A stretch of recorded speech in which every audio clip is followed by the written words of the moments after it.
মা অঙ্ক বুঝে না, 1 চামচ ভাত চাইলে প্লেটে 3-4 চামচ তুলে দেয়।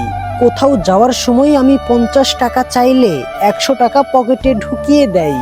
মা ইংরেজি বুঝে না, আই হেট ইউ বললে আমাকে ভালোবেসে বুকে টেনে নেয়। মা মিথ্যেবাদী, না খেয়ে বলে খেয়েছে। পেটে খিদে থাকা সত্ত্বেও মার পছন্দের খাবারটা সে নিজে না খেয়ে আমার জন্যে তুলে রাখে। মা বোকা, সারা জীবন গাধার মতো খেটে চলে শুধু সংসারটা উন্নতি করার জন্যে।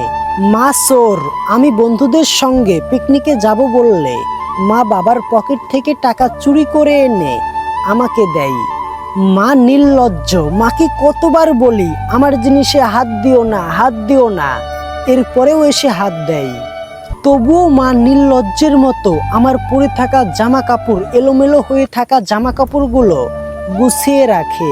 মা বেহাইয়া, আমি কথা না বললেও জোর করে এসে গায়ে পড়ার মতো করে আমার সাথে কথা বলে।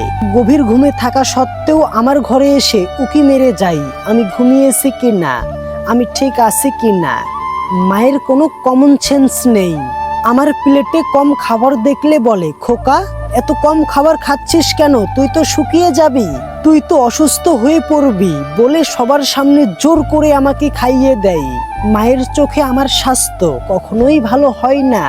মা কেয়ারলেস, নিজের কোমরের ব্যথায় ধুকে ধুকে মারা গেলেও কখনো ডাক্তার দেখানোর কথা বলে না। অথচ আমার একটা কাশিতে যেন দিনটা উলট পালট হয়ে যায়, সারাক্ষণ বলে ডাক্তারের কাছে যাও, ওষুধ নিয়ে আই, ভালো করে চেক আপ করা।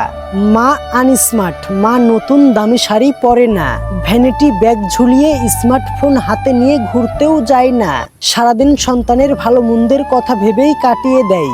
মা স্বার্থপর, নিজের সন্তান আর স্বামীর জন্যে দুনিয়ার সবকিছু ত্যাগ করতে পারে।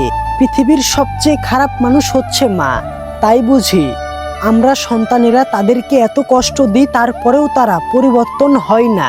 প্রতিদিন এইসব আচরণ তারা বরাবরই করে। নিজের পায়ে দাঁড়াতে শিখে গেলেই আমরা আমাদের জীবন থেকে তাদেরকে দূরে সরিয়ে দিই। তবুও তারা নির্বোধের মতো, বোকার মতো সৃষ্টিকর্তার কাছে আমাদের জন্য দোয়া করে। সারা জীবন তারা আমাদেরকে ভালোবাসা দিয়ে যায়, বিনিময়ে শুধু দিনে একবার হলেও সন্তানের মুখে মা ডাকটা শুনতে চাই। আসলেও সত্যি আমরা মায়েদের কাছে ঋণী। এই ঋণ আমরা শোধ করব কিভাবে?